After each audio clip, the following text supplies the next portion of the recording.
You hear a lot about video, a lot about images. Well, today we're going to talk about the lost art of writing and the value it has for you and your ministry. Are you ready? Because it's time. Holy nuclear time bombs! Holy overeating! Holy roller coasters! It's time! It's time. It's time for the Lion Sidekick Podcast! Hello, heroes. My name is Tom Pounder, and this is the YM Sidekick Podcast. This is the place where ministers come to get some cool tips and tricks and ideas on how to do ministry more effectively in this very digital and online world, this very phygital world that we're living in today. And I'm really excited today because I'm bringing back Robert Carnes. Robert is a friend of mine, and he works for Orange, and he does a lot of freelance writing. But today we're going to talk about the lost art of writing and the value it has for your ministry. You know, see, we get so focused on video and images, and those are really important to communicate your message. But if you're not writing, you're missing a valuable piece to communicating your message. So Robert and I talk about that, and we talk about some different tips that he has for writers and what he does. And he talks about the editing process as well and what he's looking for, because at a time he was editing the Orange Leaders blog. So it's a really just good conversation talking about writing and how you can communicate effectively using this very powerful tool. So without any further ado, let's get into my conversation right now, talking to Robert Carnes and the lost art of writing. Okay, with me right now is my friend Robert Carnes. Robert, how are you? I'm doing well, Tom. Thanks so much for having me on the podcast again. Yeah, well, I'm glad you're on it again. We talk fairly regularly, and I'll see you a lot on social media and all that kind of stuff. So how are things going down in Atlanta now with all the pandemic stuff? Oh, it's so hard to say, and I think it changes, on a regular basis. I think we're deep enough into it by this point that it's become our new normal, and like we've all kind of found a routine. Yeah. Thankfully, I'm very blessed that we're healthy, and I'm continuing to work, and so really I have no complaints other than just a little minor discomforts that things have been taken away, but we're just trying to get by one day at a time, and that's again, that may change next week, but that's just the state we are living in right now. No, I hear you on that. So there's pros and cons to this kind of living right now. And so I try to focus on the pros rather than the cons. Well, I know who you are. And again, you've been on the podcast before. And so you're also very active on social media. So people may know who you are already. But for anybody who may not, give a little update on who you are and what you do. Sure. I mean, it's probably most people who don't know who I am, but so I work for Orange, which is probably an organization most of your listeners are familiar with. We create resources and training materials and curriculum for church leaders, especially kids and youth pastors. And so I am the director of church engagement for Orange Leaders. So I oversee kind of the marketing and product development for our leadership kind of brand. There's several different brands within Orange Kids, leaders, and students. And so I get to work, in a wide spectrum of things that we do, from our events to publishing our books. I oversee our blogs as well, which we have a couple different blogs, and I know we'll talk a little bit more in depth because that's closely related to our subject. But that's what I do kind of full time. And then obviously I'm a freelance writer as well, contribute to a couple different church blogs, and have authored a couple books. And so that's a little bit of who I am. Yeah. Well, and again, that's a good segue into our topic, because, the last time we had you on, we were talking about the original storyteller, the book that you did, and it was a great book. But today I want to go into just writing in general. Okay. So as we're living in this very digital world now, and even more so, things have progressed so much. Everyone's online so much right now. You always see a lot of stuff about video and audio content, podcasts being so much, but writing is still a very powerful tool. And so I want to talk about writing and how you can use that to communicate. But let's just start from the very basics right now of How did you get started in writing? You love writing. Why do you love it, and how did you get started? Yeah, yeah. So, I mean, I think for me, it probably began coming from a love of just reading and love of books. Growing up, I think that's something that a lot of us can relate to. But I think I wanted to write books, and I wanted to be able to inspire the same kind of, I don't know, feelings that I had after I read a great book. I wanted to pass that on to kind of other people and be able to kind of be a co-creator in that experience, right? And that's was a huge impetus behind the reason I wrote the original Storyteller, right? Storytelling and writing go very much hand in hand. And so I kind of, that's why I researched and I loved kind of writing that book, but just writing in general. I mean, I want to create fun things and great stories, things that inspire people, that educate people, because that's what I had when I was growing up. All the books that I read. I went to college to study journalism and English. So thought I was going to write for newspapers and that sort of thing. Career path changed a little bit after I, graduated during the middle of the Great Recession. So had to kind of search out different other avenues, and I found my way into ministry. But I'm still very much using those same skill sets through writing and storytelling. No, that's awesome. And so I know you from two different vantage points. One is that you've run the Orange Leaders blog, and you're very involved with Orange, and that, you and I have that relationship there. But you also are a freelance writer. As you kind of work through, you write a lot on your own, and you submit to a lot of different ministry sites and different sites in general. Do you have a topic or a range of topics that you love to write about? Yeah, there's a couple. And I will say, so freelancing is actually how I got involved with Orange in the first place. I wrote for a couple of different ministry blogs, and Orange was one of them. And then obviously found the opportunity to work for them full time. But I have thankfully been able to continue writing, contributing to a couple different ministry blogs. And I mean, it kind of varies what I write about. It's usually based on what the opportunity is, kind of what's relevant in the world today, what people need to hear. But a lot of it has to do around kind of, sometimes it has to do with multiple of these topics. So I'll just list a couple out that I like the most. Leadership is obviously a huge piece, obviously because that has to do with the job that I do. Yeah. Technology is also huge because that plays a big role in what we do with social media and artificial intelligence and our digital phones and the internet and all those kind of different things. So technology is a huge piece too. I mean, I think creativity and storytelling obviously is another big one. I feel like a big buzzword nowadays, and a lot of people are talking about storytelling, but I think it's something that I hope to bring a little bit more clarity around it, because it's something that's, again, just this very nebulous thing. It's like, oh, we need to do more storytelling. I want to break that down to like practically what does that mean? Yeah. And then another topic that I don't get to write about as much because it doesn't have as much of an overlap with ministry is humor. I think there's a lot of opportunities to tell stories and use humor as a piece of that. And it's something that people touch on a little bit, but I'm endeavoring to do more humor writing. It's something that I personally enjoy. I love to be able to laugh and love reading really funny things. But I'm trying to kind of figure out, okay, what is the interplay? What's the connection between ministry writing and humor, and how can we kind of leverage those two things to be mutually beneficial for one another? Okay, so random question. What kind of Yeah. humor? Is it dark humor? Is it silly slapstick humor? What is it? I mean, I think everybody's got their own different sense of humor, and I feel like I have a pretty wide range Okay. of humor. I mean, I can definitely appreciate some dark humor. That doesn't as much come into the ministry space thing. Obviously, we want to focus on more the optimistic, Okay, yeah. light side of things. I think some kind of Christian humor can get very slapsticky and very corny, if you will. So there's a spectrum of humor, and I think you have to be able to appreciate and understand a lot of different types, because everybody is going to have a different level of humor that they can appreciate. So, but that's a great question though, because there really is a very wide range of it. Yeah. No, that's cool. Do you write ever? Do you freelance at all? Do for like non-ministry sites?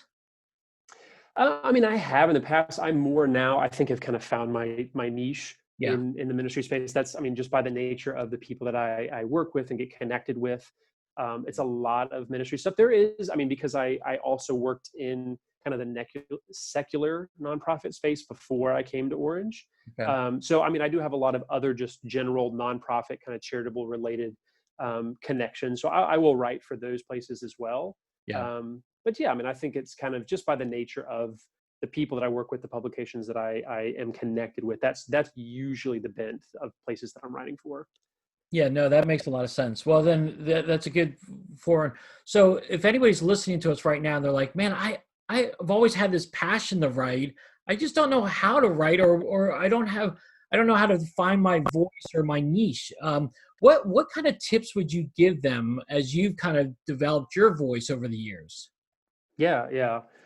So I do a lot of almost even just passive writing, like even stuff that doesn't find its way into, a publication or whatever. I'm always writing down notes and taking down lists, whether that's like in physical notebooks, which I have scattered all around my house, as a writer should. Like very stereotypically, I just have a pen and paper everywhere. I mean, but even if it's on my the notes app on my phone, like I'm constantly just jotting down the ideas. But that helps me kind of formulate the ideas and kind of get them onto paper, so that then I can identify, okay, well, this idea is just a silly thought I had and I can throw it away, or maybe even just put it on Twitter, right? Because that's where a writer goes to throw their ideas that may or may not work. And you kind of see if you get traction there, right? But there are other ideas that, okay, I've come up with a list of these 12 things, and man, I feel like there's really some energy there. There's something there that I can kind of start to unpack it, and I'll maybe even put it into a Word document and just kind of start hacking away at a first draft. And so I think that's kind of where you start to develop ideas and develop what's going to work, what's not going to work. So that, and just doing that over time, I think that's one of the biggest things for new writers starting out, is just that practice of consistency, of just realizing that no writer is perfect from the get-go. Even a great writer on their first draft is still going to be pretty crummy. Like you still have to, great writers know that it takes time to process through a piece of writing. So you've got to get better at identifying your voice. You've got to get better at figuring out, what that niche is, what things am I really interested in writing about, and what things am I really good at writing about. So that's almost the biggest tip is I would give, is just be committed to putting in the time, putting in the work, and just writing. Yeah. I've heard it, I feel almost like a cliched thing, but writers write. I mean, that's just the truth. And so in order to become a writer and identify yourself as a writer, you just have to put words on the page and keep doing that consistently. Even if that's just physically writing it down in a notebook, using that as a springboard into getting published and to putting out, other different pieces of copy. So yeah, that's a couple different ways and a couple different ideas, but that's really just how to practically get started.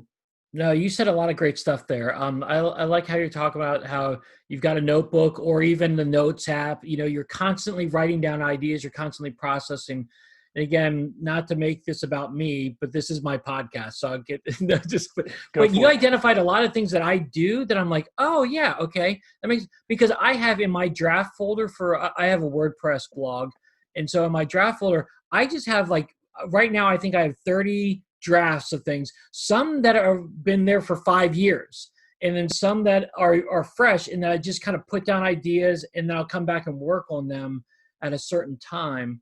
But I love what you said about Twitter, how you just throw out stuff and you test stuff, because I actually find that I do that every now and then. I have for my thing, I have the hashtag sidekick tips, although it's not my hashtag. Anybody could have the hashtag, but I use that hashtag just to throw out things that I think about writing about, but I don't have, they're not deep down digs, where they're just simple little thoughts that I can throw out there on Twitter to kind of test material, test ideas and stuff. So I like what you said about that.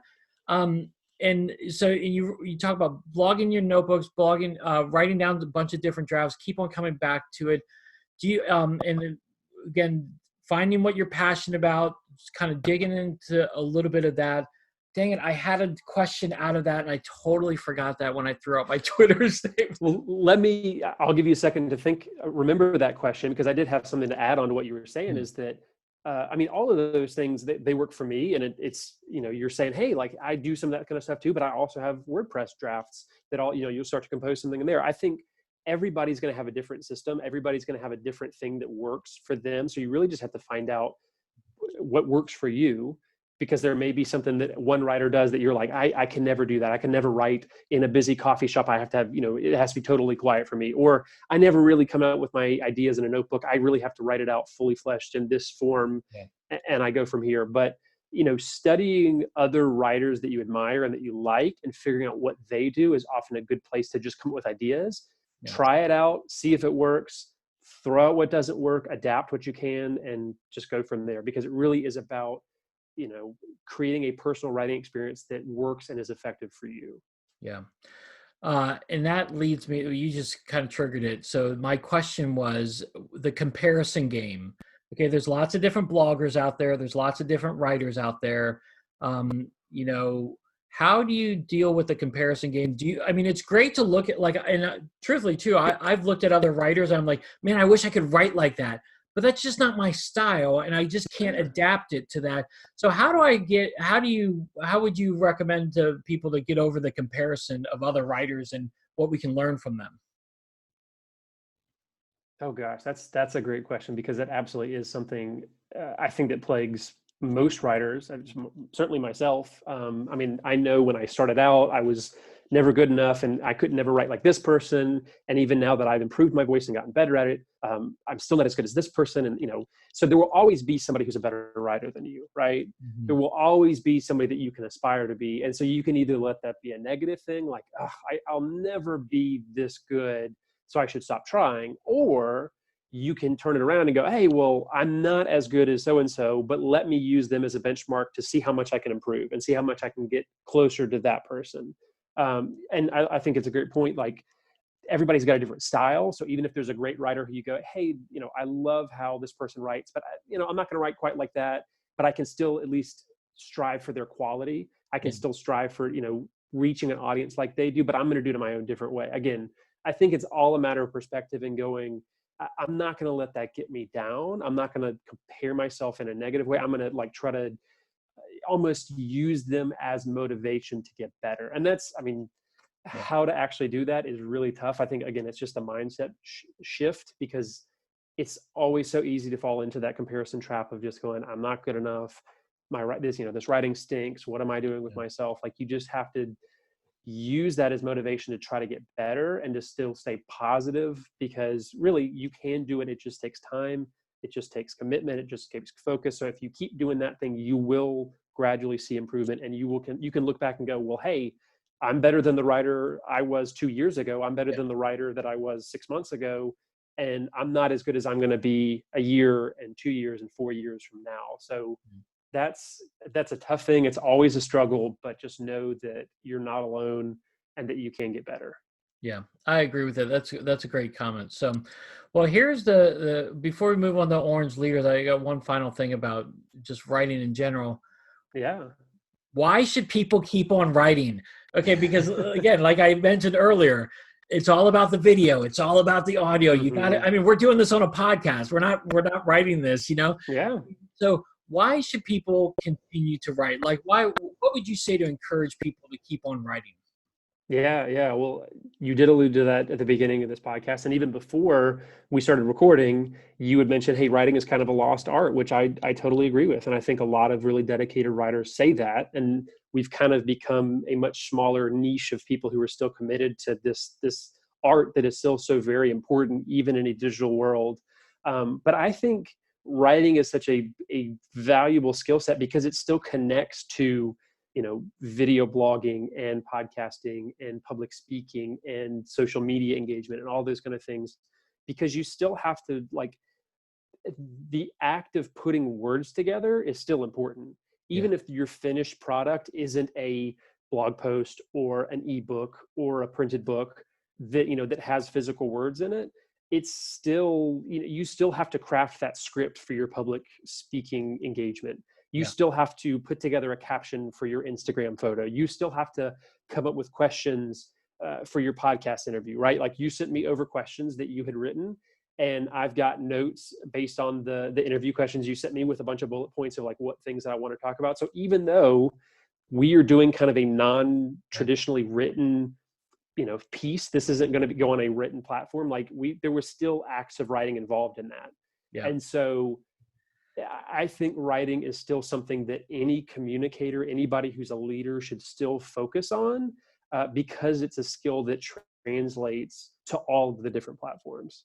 Yeah, I agree with you actually, because as you were saying that, I was like, you know what? It's funny because I would never think about getting up in front of my student ministry and giving a lesson or talk without writing something down. I would just not get up there and just say, oh, I got it all up in my mind here. I'm going to do that. Hmm. And no public speaker would do the same thing either. They've always got Right. notes. You don't see their notes always because they've got a teleprompter sometime and everything like that. But all these people have notes and they're always writing down this stuff. And so I think you're right on that. You need to keep on writing. It's a way to put words together and articulate Yeah. something sufficient. So I think that's really great. So Absolutely. It's the hidden communication skill that not everybody realizes that they do, but mhm. it's still something that they do and they need to improve on. Yeah, I agree completely. All right, so let's move on into the Orange blogs, Orange Leaders blog. Uh, you've been doing it for over a year and a half now, almost 2 years, or yeah. So yeah, I mean, I've been with Orange in different capacities. I just recently kind of took over the whole blogging aspect of Orange. It's been about, gosh, 6 or 7 months now. But I mean, I've been involved with Orange Leaders and the Orange blogs for about 3 years now. Yeah. By the way, the redesign of the Orange Leaders blog is awesome. It looks so Oh, nice and thanks. clean. I was like, man, this looks really cool. I honestly would get lost sometimes if I went to the Orange Leaders blog before. So your redesign is awesome. Thank you. What Long overdue, but I'm glad to hear the positive feedback. well, what have you learned about being the editor there? Basically, the editor in chief of that, and getting people to write for you, and that whole process. What have you learned during that time? Yeah. Well, I think to kind of set this question up, the writing part of writing is something that a lot of people are familiar with, like putting pen to paper and just creating a draft. But I think the second half of that, a lot of people forget about is the editing process. And that's probably the biggest thing that I've learned and grown in since taking over kind of editing the blog, because those two things need to go together and they have equal weight. Even if they don't have equal weight, I think the editing piece needs to take a bigger I guess chunk of the writing process, because it's one thing to kind of write a first draft and just crank out some content, but you really need to have a finished product, whether that's a book or a blog or whatever. You need to go through a very thorough editing process, and so that's kind of the purpose we're serving. Me and my team, as editing all the blogs, like we get contributions from leaders like yourself. We get pieces that are from our Orange conference, or even we'll take excerpts from the Orange books and we'll turn them into kind of blog posts. And that whole process of kind of converting one thing to another and kind of coming out with a finished blog post is editing, right?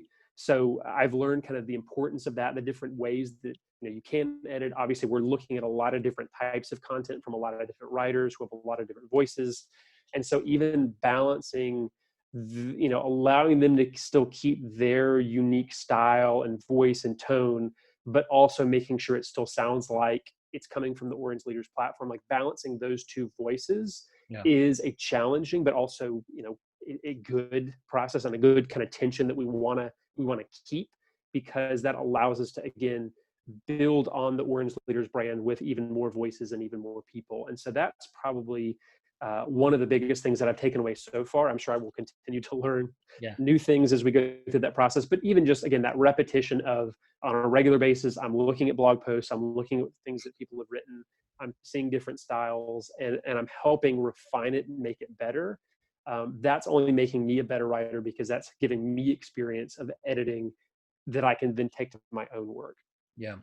Well, that's really cool. Because I know that, I send you, whenever I submitted an article for Orange Leaders, or in the past, or I've done something for another group, I've always edited it. I've always done it. And I've had many different copies of rough drafts and everything like that. And then I edit it, and then I'm like, send it off. But then, the reality is you guys do have to edit it. You have to comb through it all, because what sounds good to me in my mind, it may sound completely off to you guys. So you guys really do have to refine it and make sure, like you said, it fits within your own voice for the Orange leaders and what you guys want.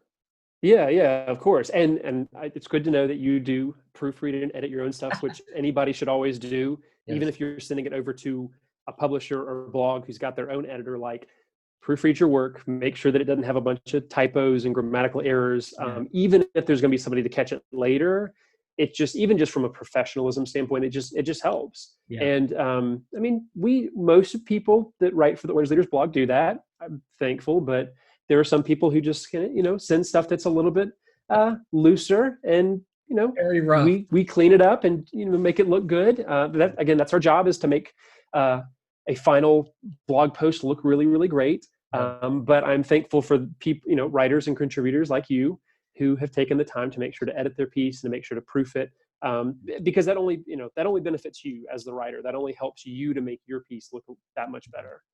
Yeah, that's good. Well, how do you decide the direction of, the Orange Leaders blog? Again, when you came in there was a direction, and now you either chose to carry on through with that or alter it a little bit. So how, as the overall editor guy, the main head, how do you decide what you're going to write about, what the blog is going to be about? Yeah, so that's just a big relationship with the Orange leaders. Our leadership team at Orange, right? Starting with Reggie Joyner on down through his kind of team that works on all the content. Like, we're just working very closely with them to get direction on, what are the main things we're talking about at Orange Conference, or what are the books that are going to be published. Making sure that kind of we have that represented as well. So a lot of it is just me carrying out, and the blog reflecting what the larger organization is doing. Mm-hmm. So that's a lot of meetings and conversations just to make sure that our scope and cycle and the content that we're putting out matches up with all the other messaging that's going out across the platform. So that's still a work in progress, and that's still something that will continue to be a work in progress, and we'll tweak it and we'll change it. I've got my master content calendar that shows me kind of all the stuff that's been published, all the stuff that we're working on currently, and then even a map out into 6 months to 12 months in the future of, hey, this is the blog ideas that we've got. This is when they could fit in. This is how they can align with all the different pieces of a blog. But that's really, it's a challenge to kind of manage all of that content, but it's also something that helps us to make sure that we're consistent, we're aligned as an organization. Yeah, and I think that's really important. That's awesome. I even just think for my blog, and I'm like, again, I have a bunch of different drafts and ideas down the road, but I'm like, it's overwhelming for me to think 6 months down the road for my blog. Sure. So, but you guys you're a heavyweight, and you guys have a lot of content, a lot of readers, and a lot of people contributing. So you have to be that way. So Yeah, of course. my question is then, how do you stay focused? Again, I know you say you get it from the top down and you're really in line with them, but I know a lot of blogs or people who are writing for blogs that lose focus easily. They go after this trend or they go after that trend, and they had a voice and then it got blurry. Like, how do you guys stay focused, and what kind of tips would you give people in general about their own blogs to stay focused on their niche? Sure.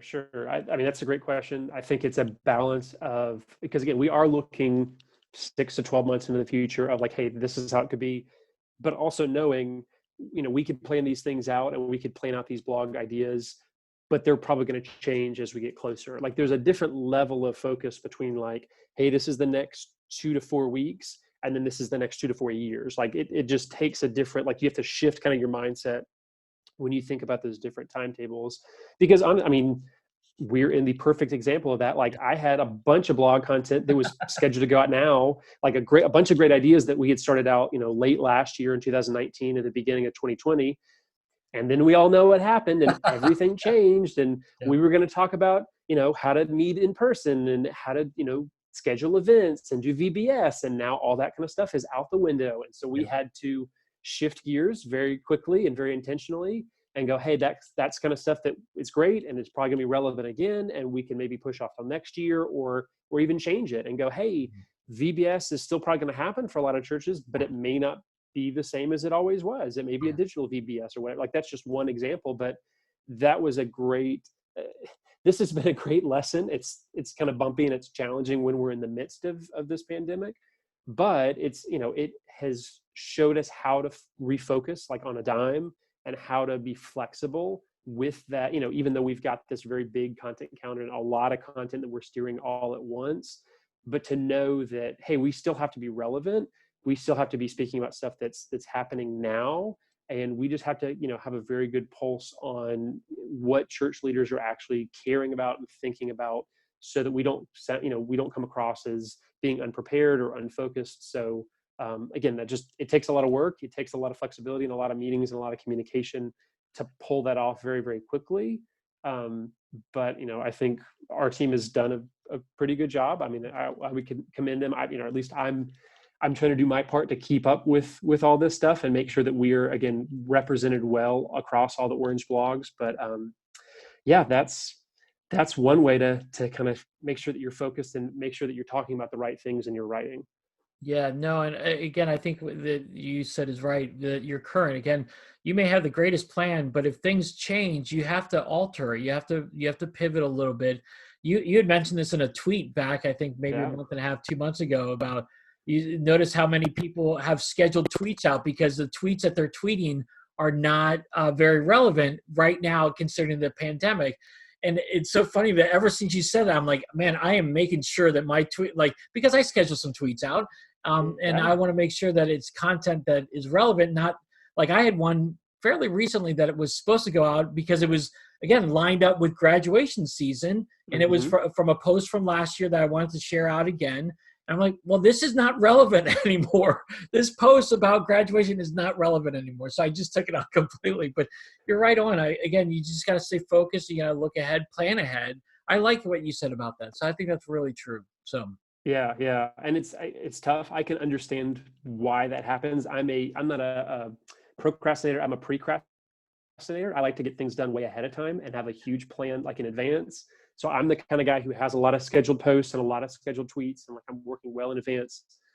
But this, yeah, so something like this really throws me for a loop, throws people with my personality type for a loop, because it's like, oh gosh, now we have to go change everything, and yeah, all of a sudden that huge margin that we had of like, I'm working 6 months in advance or whatever, suddenly that goes down to like 3 or 4 days, and you're just working as quickly as you can to keep up.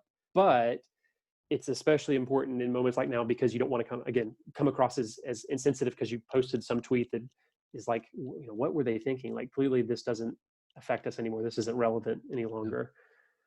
yeah. Okay, I'm going to throw out one question to you that I did not send to you. So I'm going to throw you a curveball here. Okay. You're not going to be prepared for this one, but I think you should be able to answer this quickly. So years ago, when self-publishing became very more and more relevant, it was looked down upon. Oh, you're a self-publisher. Blah, blah, blah. But then ebooks became very popular, and ebooks are very popular. I've actually my 2 books that I have written out are ebooks. They're short little ebooks. Mhm. But what would you share about ebooks and people sharing content on ebooks? Is that something you would recommend? Is that a good platform to start working towards even a bigger uh, publishing contract down the road? Yeah, I mean, I think so. I think I don't know if there's still a stigma. I mean, I don't think it's obviously as quite a big a deal as traditional publishing. That's certainly what, this goes back to our like comparison trap question, is going, well, I published this book and I sold a couple copies, but it's not a New York Times bestseller or whatever. Again, Yeah. you can always kind of compare yourself and go in that way. But I mean, all my books are self-published as well. I Okay. certainly don't look down on it. I think in a way it's opened the doors because it's a lot easier to self-publish, and there's not as many gatekeepers and barriers and hoops you have to jump through and all this kind of stuff in order to get traditionally published. Like that was used to be the only way you could do it. Yeah. Now there's a lot more people that have access to it, which is great. The flip side of that, of course, is there is a lot more content out there. There are a lot more ebooks out there. There's a lot of things vying for people's attention. So you do have to keep that in mind, that you more than ever have to work hard to stand out and Yeah. be a great quality, and have something that you're saying that is unique and that is relevant and that is of great quality. But I mean, I think it's absolutely something that people should pursue, especially if you're starting out. You're not going to get a book deal right off the bat if you've never written anything before. So sometimes if you've written a bunch of great ebooks, if they're short and sweet and they're about something that people really care about, and you can build kind of a platform that way, that can definitely help you get into more traditional publishing routes if that's where you want to go. Or maybe, I mean, like some people make good money off of self-publishing. Not everybody. It's certainly not like, that's not the thing to get into if you're looking to become rich quick, because it is definitely not like, Yeah. that's not the way to go.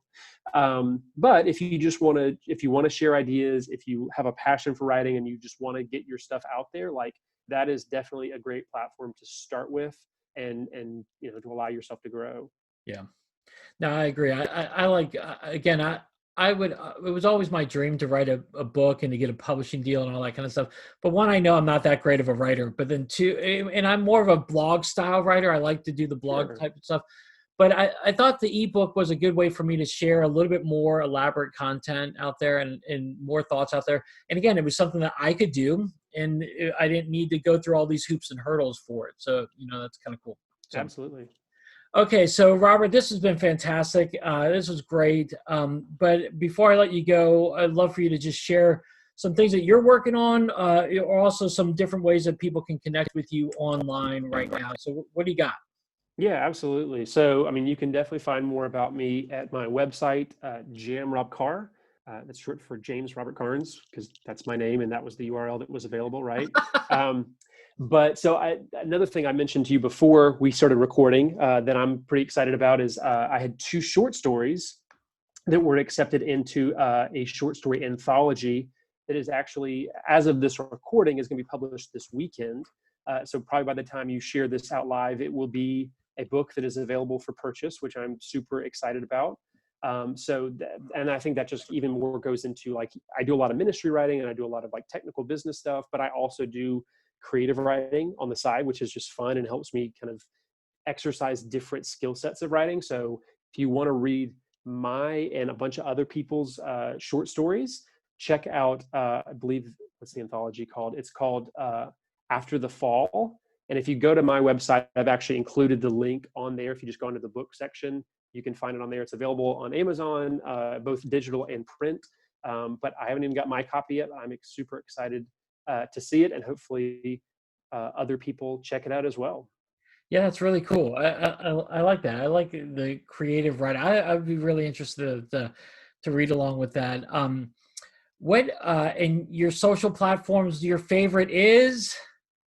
It's Twitter, like we said. I think Instagram is all for photographers. Yeah. Facebook is for, I mean, I don't know who everybody, but then Twitter, I think, is really at its heart for writers and journalists and people who love the written word. So find me on Twitter at JamRobCar.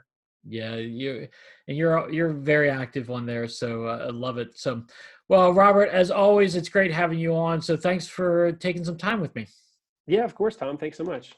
All right, so there you have it, my conversation with Robert, and he had some great tips there. He had some great tools and ideas on what he does, what he looks for as when he's writing, and then what he looks for as an editor and whatnot. And so I would love to hear your thoughts on it. What stood out to you from that conversation I had with Robert, and what are you working on?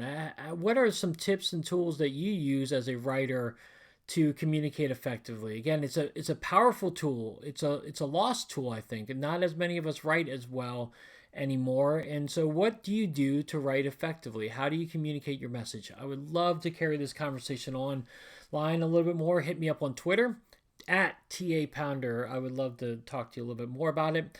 And you can even talk to us, even if you like baseball, because I know Robert likes the Braves. I like the Nationals. And the Nationals won the World Series last year. The Braves didn't, but I mean that's a different story. And I always like to throw a little jab in there to Robert about that. But anyways, that's neither here nor there. Definitely hit us up on Twitter. We'd love to talk to you a little bit more about writing. It's a great tool to communicate your message. So there you go. All right, here's well, that wraps it up for another episode of the YM Sidekick podcast. As always, if you're looking for more content, I've got it all at ymsidekick.com. I've got the blog, I got the podcast, I got some vlogs, I got my Twitter ebook as well as a student ministry ebook there. I've got information about Digital Boot Camp, so you can go get all the stuff there. You can also subscribe to this podcast on iTunes or Spotify or wherever you're listening to your podcast from. So I would love for you to check that out. All right, heroes. Well, thanks so much for joining me. I hope you guys have a great rest of your day, and I'll talk to you soon.